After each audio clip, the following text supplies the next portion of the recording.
ચાલુ કરશું તો જે લોકોને શ્લોક આવડે તે બધા જ મારી સાથે સંમેલિત થાય. ગુરુ બ્રહ્મા ગુરુ વિષ્ણુ ગુરુ દેવો મહેશ્વર ગુરુ સાક્ષાત પરબ્રહ્મા તસ્મૈ શ્રી ગુરુવે નમઃ. અખંડ મંગલાકારમ વ્યાપ્તમ યેન ચરાચરમ તત્પદમ દર્શિતમ યેન તસ્મૈ શ્રી ગુરુવે નમઃ.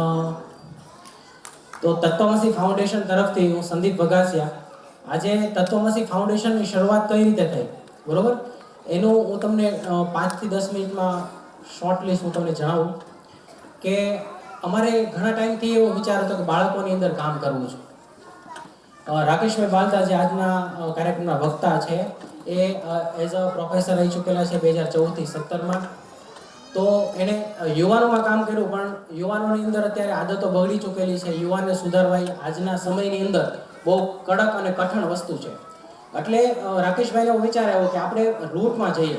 બાળકની અંદર જે અત્યારથી 6 વર્ષ સુધીના બાળકો છે તો એ કુમળું ફૂલ કહેવાય, કુંબળી કળી કહેવાય. તો એને જે દિશામાં વાળો એ દિશામાં વળી શકે. તો બાળકોની અંદર પ્રયાસ સતત ચાલુ રહે એ માટે તત્વમસી ફાઉન્ડેશનની શરૂઆત કરી છે. તો અમારું પહેલું પગથિયું સ્ટોરી ટેલિંગનું છે.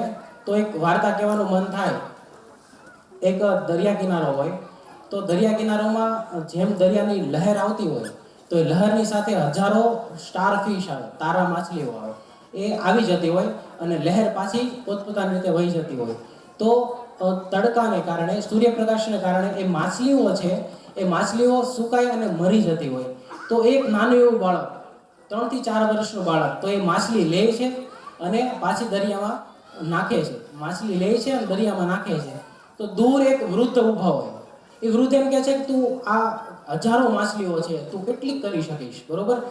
એટલે બાળકે કીધું હું હજારો માછલીને તો નહીં બદલી શકું, પણ હું એક માછલી નાખું તો એનું જીવન તો હું બદલી શકીશ.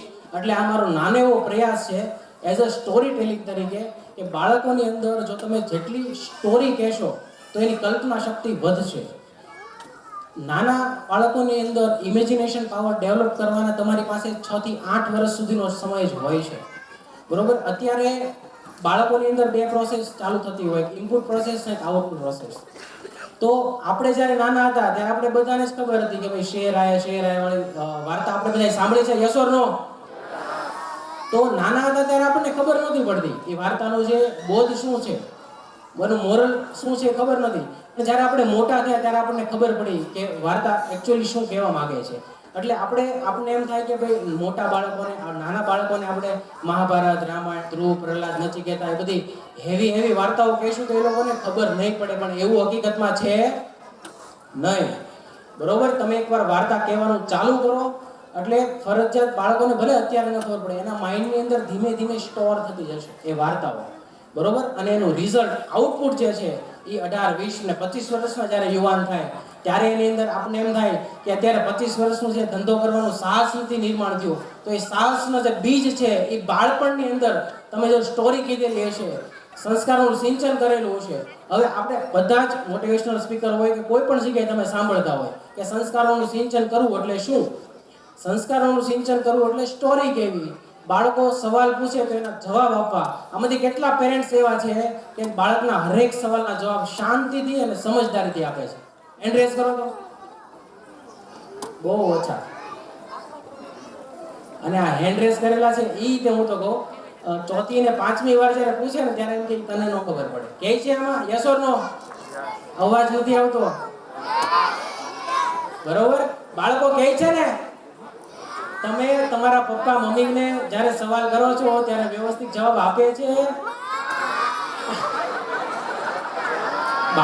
બાળકો છે ને ભગવાનનું રૂપ છે, બરોબર. ક્યારેય ખોટું ન બોલે. અમે સ્કૂલ ચલાવીએ એટલે સ્કૂલની અંદર ખ્યાલ આવી જાય બાળકો ઘરે જેટલા ઝઘડતા હોય, નાની વાત હોય ને તમારી, બરોબર. તમને એમ કે બાળક નથી સાંભળતું, પણ એ ગ્રાસ્પિંગ ઓલરેડી કરતું જ હોય. અમારી સ્કૂલમાં સિસ્ટમ એવી છે કે બાળકો પ્રાર્થનામાં આંખું બંધ ન કરે કાંઈ નહીં. આપણે પ્રાર્થના કરવાની શું કામ હોય? દર્શન, ભગવાનના દર્શન કરતી વખતે પ્રાર્થના કરવાની હોય. તો બળજબરીપૂર્વકની કોઈ વસ્તુ કરવામાં નથી આવતી. તો મેન ઉદ્દેશ્ય આપણો સ્ટોરી ટેલિંગનો છે.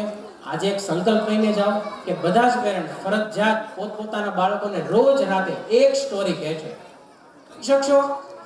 યસ ઓર નો? બસ. તો હવે સ્ટોરી તમારી પાસે ચકાચકીની હોય, મગનો દાણો લાવે, બરોબર? એવી સ્ટોરી હોય કે બીજી કાંઈ?